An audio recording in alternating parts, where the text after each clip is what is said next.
Hello guys, అందరు ఎలా ఉన్నారు? నేను నిన్ననే కారా మూవీ చూసా. ధనుష్ గారు హీరోగా చేశారు కదా ఆ మూవీ. నాకైతే భలే నచ్చింది ఈ మూవీ. ప్లాట్ ఏంటంటే, ఈ స్టోరీ 1990లో జరిగినట్టు చూపిస్తారు. అయితే థ్రిల్లర్ అండ్ హైస్ట్ మూవీస్ అంటే ఇష్టం ఉన్న వాళ్ళకి ఈ మూవీ భలే నచ్చుతుంది. యాక్చువల్గా అయితే నాకు ఫ్యామిలీ అండ్ ఎమోషన్స్ ఉండే మూవీస్ అంటే చాలా ఇష్టం. ఈ మూవీలో ధనుష్ గారి ఫాదర్ క్యారెక్టర్ కాసేపు ఉంటారు, కానీ ఆయన మాటలకి యాక్టింగ్కి నేను అసలు ఎమోషనల్ అయిపోయా.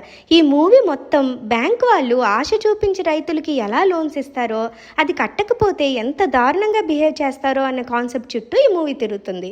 హీరో ఫ్యామిలీతో పాటు ఊర్లో అందరూ లోన్ కట్టలేక పొలం జప్తు చేస్తున్నారన్న బాధలో ఉన్నప్పుడు ఆ ప్రాబ్లమ్ని ధనుష్ గారు ఎలా సాల్వ్ చేస్తారో ఈ మూవీ.